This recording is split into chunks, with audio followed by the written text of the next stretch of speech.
Hello everyone, welcome to the smart ideas. हम लोग economics के एमसीक्यू करने वाले हैं आज।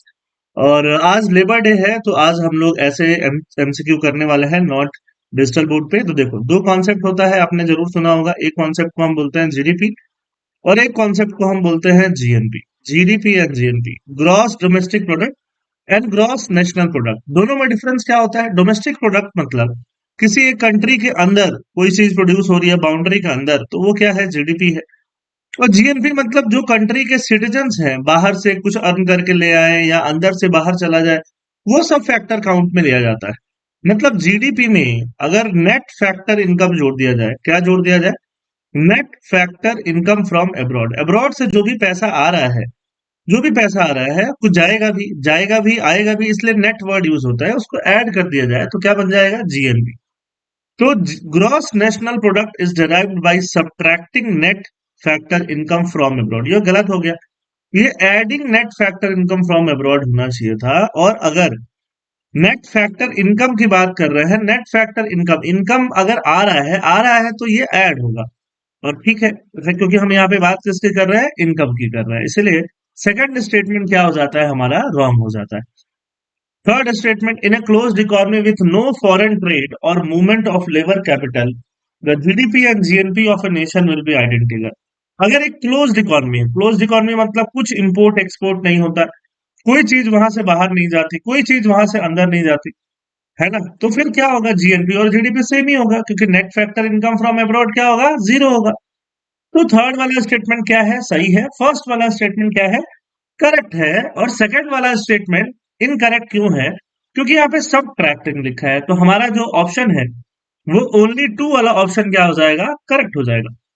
Question number two, consider the following statement regarding the methodology of GDP estimation in India. India में GDP को हम कैसे एस्टिमेट करते हैं? GDP, GDP at market price पे जीडीपी निकालना है तो हम क्या करेंगे? जीडीपी एट फैक्टर प्राइस ले लेंगे, उसमें टैक्स जोड़ देंगे, टैक्स को जोड़ देंगे, ठीक है, और सब्सिडीज घटा देंगे। ऐसे करके हमें क्या आ जाएगा? जीडीपी एट मार्केट प्राइस आ जाएगा। बहुत बढ़िया बात है, कोई दिक्कत नहीं है। तो ये हो गया, ये बिल्कुल सही चीज लिखी हुई है। सेकंड है, real GDP provides a more accurate picture of economic growth. क्यों क्यों क्यों? रियल जीडीपी और नॉमिनल जीडीपी में मेन डिफरेंस क्या है? नॉमिनल जीडीपी क्या करता है? नॉमिनल जीडीपी उसी टाइम का प्राइस लेता है, इन्फ्लेशन को एलिमिनेट नहीं कर पाता। जबकि रियल जीडीपी एक पुराना प्राइस लेता है, कांस्टेंट प्राइस लेता है, तो वो ज्यादा एक्यूरेट पिक्चर देता है। बिल्कुल सही बात है। नॉमिनल जीडीपी को अगर आप रियल जीडीपी से डिवाइड करोगे तो आपको क्या मिलेगा?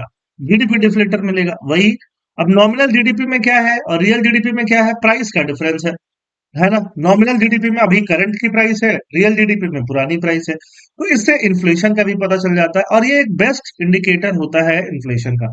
क्योंकि जीडीपी में हम all the goods and services produce को काउंट कर रहे होते हैं, तो ये एक बेस्ट इंडिकेटर होता है। बेटर इंडिकेटर होता है किससे? सीपीआई से। बट जीडीपी कैलकुलेट हमेशा नहीं होता, सीपीआई हर मंथ कैलकुलेट होता है। इसीलिए सीपीआई को यूज ज्यादा किया जाता है और जीडीपी डिफ्लेटर को यूज नहीं किया जाता है। But this is correct. तो यहाँ पे आपके पास one two three all statement सही दिखाई दे रहे हैं, और जब ऑल स्टेटमेंट सही दिखाई दे रहे हैं तो आपका जो आंसर हो जाएगा वो क्या हो जाएगा? सीधे सीधे आंसर विल बी डी। ठीक है, नेक्स्ट हम चलते हैं नेक्स्ट क्वेश्चन पे। Which of the following activities are excluded from the calculation of countries GDP. Country के जीडीपी से कौन कौन सी एक्टिविटीज एक्सक्लूड कर दी गई हैं? एक्सक्लूड मतलब हटा दी गई हैं। मतलब जीडीपी कैलकुलेट करने में किन किन चीजों को काउंट नहीं किया जाता है? जीडीपी जब भी काउंट करते हैं तो final value of all the goods and services produce. मान लो एक कार बन रहा है, तो कार में पहले टायर बनेगा, टायर में या कार बनते समय बीच बीच में कुछ कुछ इंटरमीडिएट गुड्स यूज होंगे, तो वो सब काउंट नहीं होगा। सही बात है ना? गवर्नमेंट अगर ट्रांसफर पेमेंट करती है, जिसको हम सब्सिडी बोलते हैं, ओल्ड एज पेंशन या कुछ भी अनएम्प्लॉयमेंट बेनिफिट, तो वो थोड़ी जीडीपी है, वो तो कुछ वैल्यू तो प्रोड्यूस हो नहीं रहा है।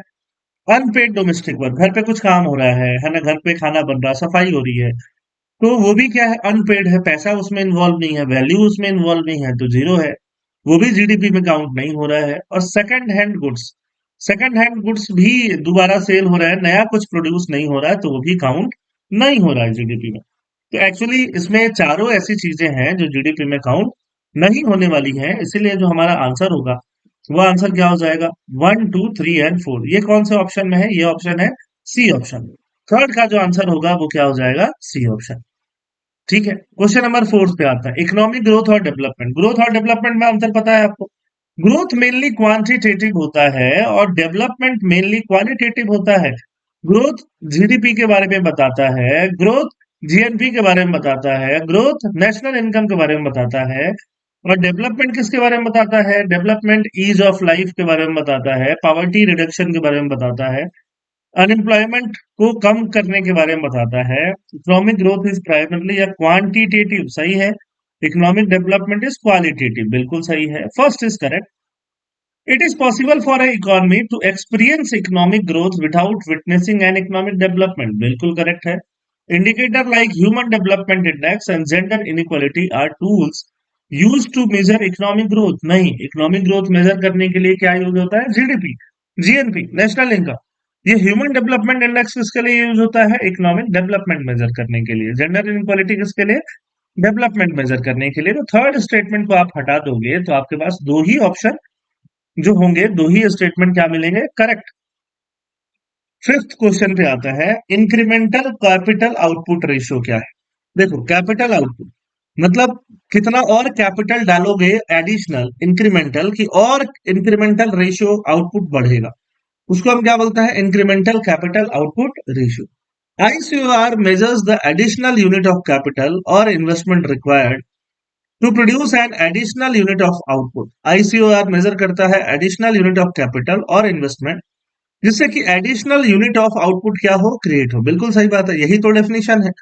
फॉर एग्जाम्पल, आपकी एक चाय की दुकान है, चाय की दुकान में आप चार और चेयर लगा दोगे तो क्या उससे और चाय बिकना शुरू हो जाएगा? तो अगर जितना चाय और बिकना शुरू हो जाएगा जितना कैपिटल लगाने से, वो क्या है? आपका इंक्रीमेंटल कैपिटल आउटपुट रेशियो, बिल्कुल सही बात है। A high ICOR is generally considered a sign of high efficiency। मान लो आप जितना पैसा लगाते हो तब आपका आउटपुट बढ़े, 10 रुपए लगा के आपका आउटपुट बढ़े वो अच्छा है, कि 100 रुपए लगा के आउटपुट बढ़े वो अच्छा है? हर कोई बोलेगा सर 10 रुपए लगाने से आउटपुट बढ़े वो अच्छा है, मतलब हाई आईसीओआर अच्छा नहीं है। ठीक है, the ICOR of an economy can be reduce. ICOR को रिड्यूस करना आपका काम होना चाहिए कि कम पैसा लगा के ज्यादा आउटपुट आए। ठीक है, कम कैपिटल लगा के ज्यादा आउटपुट आए by improving technological advancement. Technology में एडवांसमेंट होगा, ऑर्गेनाइजेशन की एफिशिएंसी बढ़ेगी तो आईसीओआर क्या होगा? रिड्यूस हो जाएगा। बिल्कुल सही बात है, तो फर्स्ट एंड थर्ड यहाँ पे करेक्ट दिख रहा है। सेकंड क्या है? गलत है। फिफ्थ का आंसर क्या हो जाएगा? B, B for Bombay.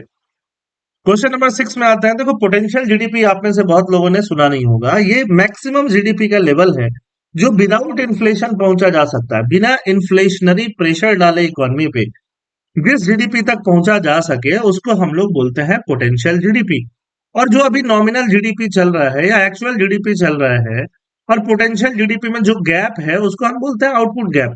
For example, मान लो इंडिया का जीडीपी अभी 9% तक हो सकता है, बट 9% ग्रोथ हो सकता है, या फिर टोटल मान लो 100 लाख करोड़ जैसा कुछ हो सकता है, और 80 लाख करोड़ अगर है तो आउटपुट गैप कितने का है? 20 लाख करोड़ का। Potential GDP represents the maximum sustainable level of output, सही बात है। मैक्सिमम भी है, सस्टेनेबल भी है ना? उसको क्या बोलते हैं? Potential of an economy can produce when it operates at full capacity, जब वो फुल कैपेसिटी में जाए विदाउट फ्यूलिंग इन्फ्लेशन, जब तक वो इन्फ्लेशन को फ्यूल नहीं कर रहा है। ठीक है, इन्फ्लेशन कब फ्यूल होता है? डिमांड सप्लाई मिसमैच होने से सबसे ज्यादा फ्यूल हो जाता है। Demand supply, if the actual GDP of country is consistently higher than its potential GDP, the economy is likely to experience deflationary pressure। If the actual GDP of a country is consistently high, अगर actual GDP of country consistently high है, actual GDP, then its potential GDP, the economy is likely to experience deflationary pressure। नहीं, देखो high क्या होगा? Potential GDP ही होगा। अगर actual GDP high चला गया पोटेंशियल से, मतलब अब इन्फ्लेशन आ सकता है। ठीक है, डिफ्लेशन की बात नहीं, क्या आ सकता है? Inflation. The output gap is the difference between the actual and potential, सही बात है। तो फर्स्ट और थर्ड का जो आंसर है वो क्या है? फर्स्ट थर्ड करेक्ट है, तो आपको क्या मिलेगा? ठीक है, दो ऑप्शन, दो करेक्ट मिलेंगे। Question number 7, middle income trap. देखो, इंडिया एक मिडिल इनकम कंट्री है, इनके इंडिया का इनकम बढ़ नहीं रहा, जीडीपी बढ़ नहीं रहा। क्यों नहीं बढ़ रहा है ना? तो middle income trap is a situation where a country attains a certain level of income but gets stuck. India भी एक तरह से स्टक हो गया है, falling failing to graduate to the ranks of high income. High income countries में हम नहीं पहुंच पा रहे हैं। This trap typically occurs when a country loses its competitive advantage in labor-intensive manufacturing. ये ट्रैप तब अकर होता है जब कंट्री अपना लेबर इंटेंसिव मैन्युफैक्चरिंग में एडवांटेज खो दे, जैसे इंडिया ने खो दिया। लेबर इंटेंसिव मैन्युफैक्चरिंग कौन कर रहा है? चाइना। कौन कर रहा है? वियतनाम। कौन कर रहा है? बांग्लादेश। हमारा ये एडवांटेज खो गया, ठीक है, but is not yet competitive in high value addition. High value addition में यूएस, जापान, है ना, यूरोपियन कंट्रीज आगे हैं, हम चाइना भी आगे, हम उसमें भी आगे नहीं है। तो इसलिए हम मिडिल इनकम ट्रैप में है। बिल्कुल सही बात है। इंक्लूसिव ग्रोथ किसको बोलते हो? Inclusive growth implies that the benefits of economic growth are distributed across all section. All section जब तक अगर inclusive growth पहुंचता है या इकोनॉमिक ग्रोथ पहुंचता है, उसको हम क्या बोलेंगे? इंक्लूसिव ग्रोथ बोलेंगे। तो सेवेंथ का जो आंसर है वो तीनों करेक्ट है, तो डी आंसर होना चाहिए। ठीक है, तो ऐसे हम लोग इसको रिवीजन कर रहे हैं। आप लोग क्या करो, जब भी आंसर देखो तो यू कैन पॉज इट, आप पॉज कर सकते हो, और पॉज करके आप क्या कर सकते हो? अपना आंसर मार्क कर सकते हो। ये तो ऑब्वियस बात है कि आप आंसर पॉज करने के बाद जब आप खोलोगे तो मैं आपको बताऊंगा और आप आंसर सुन सकते हो, समझ सकते हो। बट आप पॉज करके खुद से क्वेश्चन को पहले ट्राई कर लो, खुद से क्वेश्चन को ट्राई कर लोगे, उससे क्या होगा? It will be easier for you. ठीक है, नेक्स्ट चलते हैं। ह्यूमन डेवलपमेंट इंडेक्स किसने रिलीज किया करता है? यूएनडीपी। सही बात है। ये ह्यूमन डेवलपमेंट इंडेक्स में the health dimension is assessed solely by life expectancy at birth. Health dimension कैसे असेस होता है? लाइफ एक्सपेक्टेंसी एट बर्थ से। सही है। Standard of living dimension is measured by gross domestic product per capita at purchasing power parity. Standard of life, standard of life gross domestic product से major नहीं होता है, gross national income से major होता है। Gross national income, GNI, rather than GDP. तो GNI यहाँ पे यूज होता है और जीडीपी यूज नहीं होता है। इसीलिए एट्थ का जो आंसर है, वो उसमें जो सेकंड स्टेटमेंट है वो क्या है? वो सीधे सीधे गलत है। ठीक है, सीधे सीधे गलत। तो ये, अब आते हैं हम लोग सीधे सीधे इंडिकेटर नंबर थर्ड में।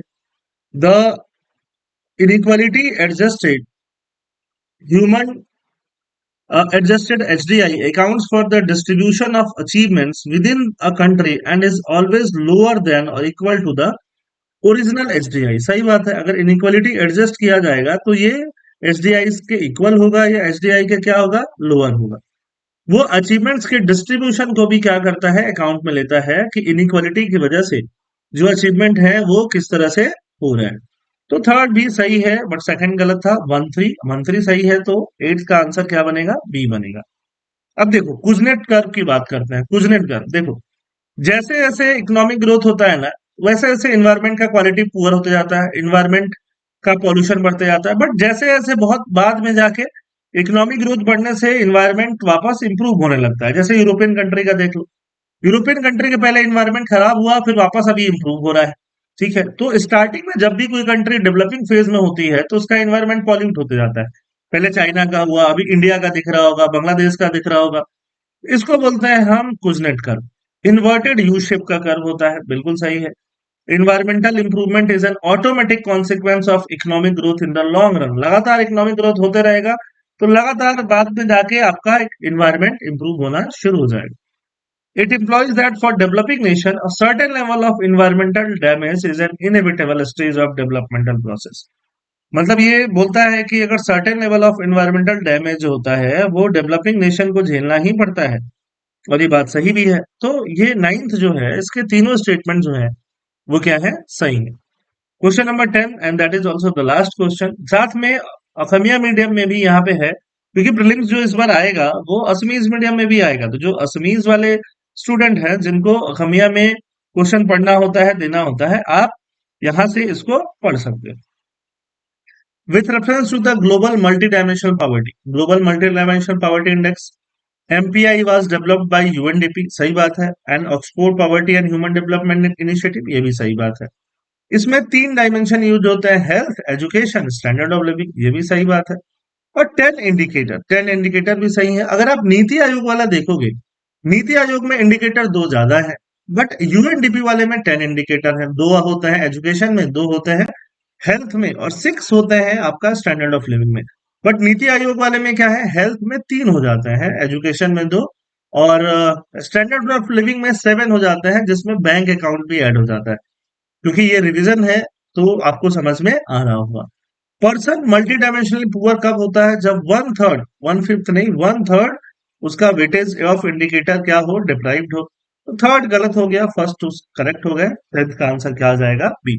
फिर आपको कमेंट सेक्शन में ये सारे आंसर्स और उनके सोल्यूशन भी आपको मिल जाएंगे, तो सीधे सीधे आप यहाँ पे कर सकते हो। ठीक है, तो आई होप आपको ये सारे क्वेश्चन समझ में आए होंगे और इनसे आपको डायरेक्टली एग्जाम में फायदा होगा। थैंक यू एंड जय हिंद।